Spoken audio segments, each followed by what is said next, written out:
അങ്ങനെ ഉണ്ണികൃഷ്ണൻ പോറ്റിക്ക് പിടിവീണിരിക്കുകയാണ്. അന്വേഷണ സംഘത്തിന്റെ ചോദ്യം ചെയ്യൽ പുരോഗമിക്കുന്നുണ്ട്. ഉടൻ തന്നെ റാന്നി കോടതിയിലേക്ക് കൊണ്ടുപോകും.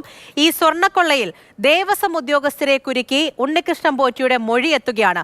ഉദ്യോഗസ്ഥരുമായി ചേർന്ന് വൻ ഗൂഢാലോചന നടന്നിട്ടുണ്ട്. ഒപ്പം കൽപേഷ്, ആ പേര് നമുക്കറിയാം, കൽപേഷിനെ കൊണ്ടുവന്നത് ഈ ഗൂഢാലോചനയുടെ ഭാഗമായിട്ടാണ് എന്നും മൊഴിയിലുണ്ട്. പ്രത്യേക അന്വേഷണ സംഘം അറസ്റ്റ് ചെയ്ത് ഉണ്ണികൃഷ്ണൻ പോറ്റിയെ അല്പസമയത്തിനകം റാന്നിയിലേക്ക് കൊണ്ടുപോകുമെന്നാണ് വിവരം. ആർ അനന്തകൃഷ്ണൻ തിരുവനന്തപുരം ക്രൈംബ്രാഞ്ച് ഓഫീസിന് മുന്നിൽ നിന്നും വിവരങ്ങളുമായി ചേരുന്നുണ്ട്. Ananthan, good morning. പ്രധാനപ്പെട്ട നടപടിയാണ്. ഇപ്പോഴും ചോദ്യമുനയിൽ തന്നെയാണ്. അന്വേഷണ സംഘത്തിന് മുന്നിൽ ഉണ്ണികൃഷ്ണൻ പോറ്റിയുണ്ട്. ഉടൻ തന്നെ പുറത്തേക്ക് ഇറക്കുമോ, കോടതിയിലേക്ക് കൊണ്ടുപോകുമോ? എന്തെല്ലാം പുതിയ വിവരം ഈ മൊഴിയുമായി ബന്ധപ്പെട്ട് ഇപ്പോൾ നമുക്ക് ലഭിക്കുന്നുണ്ട്?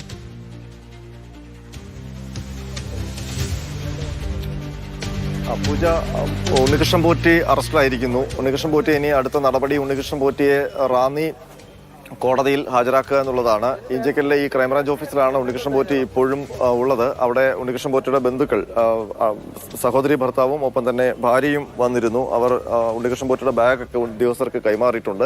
ഈ ഓഫീസിൽ നിന്ന് അല്പസമയത്തിനകം റാന്നി കോടതിയിലേക്ക് ഉണ്ണികൃഷ്ണൻ പോറ്റിയുമായിട്ടുള്ള അന്വേഷണ സംഘത്തിന്റെ യാത്ര ആരംഭിക്കും. ഇവിടെ നിന്ന് ഏതാണ്ട് ഒരു 3-3.5 മണിക്കൂർ റാന്നിയിലേക്കുണ്ട്. അപ്പോൾ നമുക്ക് മനസ്സിലാക്കാൻ കഴിയുന്നത് 7 മണിക്ക് ഇറക്കുമെന്നായിരുന്നു ആദ്യം പറഞ്ഞിരുന്നത്. പക്ഷേ 8 മണിയായിട്ടും ഇതുവരെയും പോയിട്ടില്ല. ഇവിടെ SP ശശിധരൻ നേതൃത്വത്തിലുള്ള അന്വേഷണ സംഘത്തിലെ ഉദ്യോഗസ്ഥരെല്ലാം എത്തിയിട്ടുണ്ട്. അപ്പോൾ ഇവിടെ നിന്ന് നേരെ പത്തനംതിട്ടയിലേക്ക് എത്തിക്കഴിഞ്ഞാൽ മറ്റ് എവിടെയും പ്രവേശിക്കാതെ അല്ലെങ്കിൽ മറ്റ് വിശ്രമം ഒന്നുമില്ലാതെ നേരെ റാന്നി കോടതിയിലേക്ക് ഹാജരാക്കാനുള്ള തീരുമാനമാണ് അന്വേഷണ ഉദ്യോഗസ്ഥർക്കെന്നാണ് ഇപ്പോൾ മനസ്സിലാക്കുന്നത്.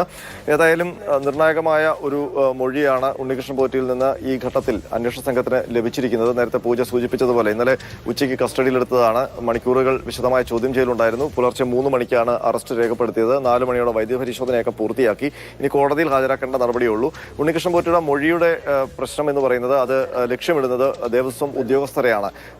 ഉണ്ണികൃഷ്ണൻ പോറ്റി പറയുന്നത് അയാൾ സ്പോൺസറായി ശബരിമലയിൽ വന്നപ്പോൾ മുതൽ ഉദ്യോഗസ്ഥരുടെ നേതൃത്വത്തിൽ തന്നെ കേന്ദ്രീകരിച്ചുകൊണ്ട് ശബരിമല സ്വത്ത് ലക്ഷ്യമിട്ടുകൊണ്ട് ഒരു ഗൂഢാലോചന ആരംഭിച്ചു. അതൊരു വലിയ ഗൂഢാലോചന ആയിരുന്നു എന്നാണ്. മാത്രമല്ല, ഈ സ്വർണ്ണപ്പാളിയുമായി ബന്ധപ്പെട്ട് അയാൾ നൽകിയിരിക്കുന്ന മൊഴി അത് ഉരുക്കി സ്വർണം വേർതിരിച്ചെടുത്തു, അത് പങ്കിട്ടെടുത്തു. അതിന്റെ ഇടപാടുകാരനാണ് നമ്മൾ നേരത്തെ തൊട്ടേ പേര്, ഒരു ദുരൂഹമായൊരു പേരുണ്ടായിരുന്നു. ആ പേര്, ആ കൃപേഷ് എന്നുള്ള പേര്, അത് ആ പേരിലേക്ക് എത്തിയത്. മാത്രമല്ല, ഈ ഉണ്ണികൃഷ്ണൻ പോറ്റിയുടെ മൊഴി അനുസരിച്ചാണെങ്കിൽ ഈ ഹൈദരാബാദിൽ നിന്ന് നാഗേഷ് എന്ന് പറയുന്ന ആൾ, അയാൾക്കാണ് ഈ പാളി കൊടുത്തിരിക്കുന്നത്. 2019 ബാംഗ്ലൂരിൽ നിന്ന് അനന്തസുബ്രഹ്മണ്യം കൊണ്ടുപോയി കൊടുത്തത് നാഗേഷിനാണ്. അപ്പോൾ ആ നാഗേഷ് ഹൈദരാബാദിൽ വെച്ച് അതിൻ്റെ ഒരു പകർപ്പ് എടുത്ത ശേഷം ആ പകർപ്പും യഥാർത്ഥ പാളിയുമായിട്ട് ചെന്നൈയിലേക്ക് സ്മാർട്ട് ക്രിയേഷൻസിലേക്ക് വന്നു. അവിടെ വെച്ചിട്ട് യഥാർത്ഥ സ്വർണ്ണപ്പാളി അത് ഉരുക്കി അതിൽ നിന്ന് സ്വർണം വേർതിരിച്ചെടുത്തു. പിന്നീട് ഡ്യൂപ്ലിക്കേറ്റ് ഉണ്ടാക്കിയ പാളിയിൽ അവർക്ക് സ്പോൺസർഷിപ്പിൽ കിട്ടിയ സ്വർണം പൂശി, അത് കുറച്ച് മാത്രമാണ്, അത് പൂശി നൽകി എന്നുള്ളതാണ്. അവിടെയാണ് 4 കിലോ ഗോൾഡിന്റെ വ്യത്യാസം വന്നത്, 4.5 കിലോയുടെ വ്യത്യാസം വന്നതെന്നാണ് ഉണ്ണികൃഷ്ണൻ പോറ്റി കൊടുത്തിരിക്കുന്ന മൊഴി. അപ്പോഴും അതിൽ അന്വേഷണ സംഘം അങ്ങനെ ഉരുക്കാൻ കഴിഞ്ഞോ, അതല്ലെങ്കിൽ ഉരുക്കി സ്വർണം വേർതിരിച്ചെടുക്കുകയാണോ ചെയ്തത്, അല്ലെങ്കിൽ ആ യഥാർത്ഥ പാളി മറിച്ച് വിൽക്കുകയാണോ ചെയ്തത് എന്നുള്ള കാര്യത്തിൽ ഇപ്പോഴും ഒരു വ്യക്തത വരുത്തേണ്ടതുണ്ട്. ഏതായാലും ഉണ്ണികൃഷ്ണൻ പോറ്റിയുടെ മൊഴി അനുസരിച്ച് ആ യഥാർത്ഥ പാളി ഉരുക്കി സ്വർണം വേർതിരിച്ചെടുത്ത് അത് പങ്കിട്ടെടുത്തു എന്നുള്ളതാണ്. അപ്പോൾ അന്നത്തെ കാലത്ത് അത് പങ്കിട്ടെടുത്താൽ അത്ര വലിയ പണം ലഭിക്കില്ല എന്നുള്ളതാണ് അന്വേഷണ സംഘത്തിന്റെ വിലയിരുത്തൽ. അപ്പോൾ അത് മാത്രമായിരുന്നു ലക്ഷ്യം. അതല്ലെങ്കിൽ ഇത് സുദീർഘമായ കാലത്തേക്ക് ഈ രീതിയിൽ ശബരിമലയിലെ ഓരോ സ്വർണവുമായി ബന്ധപ്പെട്ട കാര്യങ്ങൾ അല്ലെങ്കിൽ സ്വർണ്ണ ഉരുപ്പടികൾ കടത്തിക്കൊണ്ടുപോയി ഈ രീതിയിൽ തട്ടിയെടുത്ത് കൊള്ളയടിക്കുകയാണോ ലക്ഷ്യമിട്ടതെന്നൊക്കെയുള്ള ഒരു അന്വേഷണത്തിലേക്കാണ് കാര്യങ്ങൾ പോകുന്നത്. ഏതായാലും ഉണ്ണികൃഷ്ണൻ പോറ്റി താൻ ഈ പരിപാടികളൊക്കെ ചെയ്തു, ഈ സ്വർണം കൊള്ളയടിക്കുന്ന ഉദ്യമത്തിന് മുതിർന്നു, അങ്ങനെ ചെയ്തു എന്ന് സമ്മതിച്ച ഘട്ടത്തിൽ അയാളുടെ അറസ്റ്റ് ക്രൈംബ്രാഞ്ച്, അതായത് അനന്തൻ, അന്വേഷണ സംഘത്തിന് മുന്നിലുള്ള വെല്ലുവിളി അത് വളരെ വലുതാണ്. ഒന്ന്, ഈ പേരുകൾ, അവരിലുള്ള പങ്കുകളൊക്കെ മനസ്സിലാക്കണം. ഈ സ്വർണം അത് തിരികെ ലഭിക്കണം. അത് എവിടെയാണ് എന്നുള്ളത് കണ്ടെത്തുക തന്നെ വേണം, അത് തിരിച്ചെടുക്കുക വേണം. അപ്പോൾ എങ്ങനെയാണ് അന്വേഷണ സംഘം കാര്യങ്ങളെല്ലാം മുന്നിലേക്ക് നീക്കുന്നത്? ഇനി വരും മണിക്കൂറുകളിൽ എന്തെല്ലാം നടക്കാം? പ്രത്യേകിച്ച് ഈ തെളിവുകൾ, ഡിജിറ്റൽ തെളിവുകളാണല്ലോ ഇതിൽ നിർണായകമായിട്ട് നിൽക്കുന്നത്. അതൊക്കെ ഏത് ഘട്ടത്തിലൂടെ കടന്നാണ് അന്വേഷണ സംഘം ഇപ്പോൾ ശേഖരിച്ചിട്ടുള്ളത്? ഇനി മുന്നിലേക്ക് എങ്ങനെയായിരിക്കും? പ്രത്യേകിച്ച് ഹൈദരാബാദ്, ബംഗളൂരു, ചെന്നൈ ഇങ്ങനെ കിടക്കുകയാണല്ലോ സ്ഥലങ്ങൾ.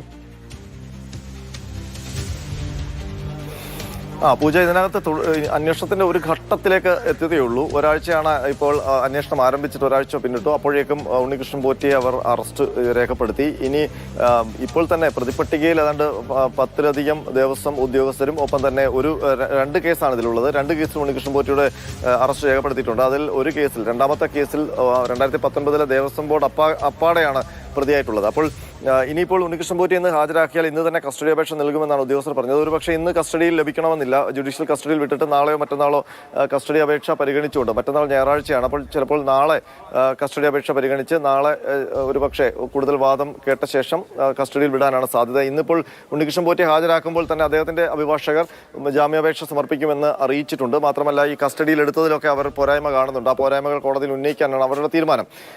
ഉണ്ണികൃഷ്ണൻ പോറ്റി ഈ കേസിൽ കസ്റ്റഡിയിൽ എടുക്കുക എന്നുള്ളത് ഏറ്റവും പ്രധാനപ്പെട്ട കാര്യമാണ്. കാരണം ഈ ഉണ്ണികൃഷ്ണൻ പോറ്റി ഇപ്പോൾ നൽകിയിരിക്കുന്ന മൊഴിക്ക് അപ്പുറത്താണ് കാര്യങ്ങൾ.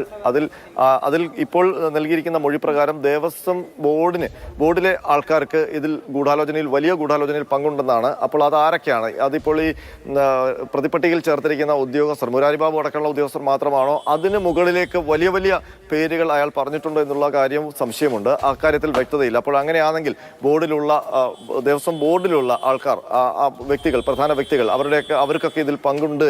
താൻ സ്പോൺസർഷിപ്പ് ഏറ്റെടുത്തത് മുതൽ തന്നെ കരുവാക്കി ഗൂഢാലോചന നടന്നു എന്നുള്ളതാണ് അയാളുടെ മൊഴി.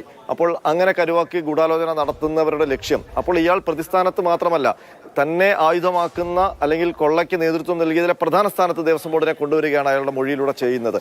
അതെ, അങ്ങനെയാണ്. പ്രധാനപ്പെട്ട വിവരങ്ങളൊക്കെ ഉണ്ണികൃഷ്ണൻ പോറ്റി അന്വേഷണ സംഘത്തിന് മുന്നിൽ പറഞ്ഞിട്ടുണ്ട്. അതോടൊപ്പം തന്നെ അന്വേഷണം മുന്നിലേക്ക് പോകുമ്പോൾ ഇനി ആരൊക്കെ ഇതിൽ ഉൾപ്പെടും, എന്താണ് ഇവരുടെ പങ്ക്, നമ്മൾ ഇത്രയും നാളും കേട്ട പേരുകളിൽ നിന്നും കൂടുതലായിട്ട് ആൾക്കാർ ഇതിൽ ഉണ്ടോ, ഏതെല്ലാം ഇടങ്ങളിലേക്കൊക്കെ പോകും, സ്വർണം എങ്ങനെ തിരികെ കൈപ്പറ്റും, എങ്ങനെയായിരിക്കും ഉണ്ണികൃഷ്ണൻ പോറ്റിയുടെ മുന്നിലേക്കുള്ള നടപടികൾ എന്നത് സംബന്ധിച്ചുള്ള ഓരോ വിവരങ്ങളും ഓരോ നടപടികളും നിർണായകം തന്നെയാണ്.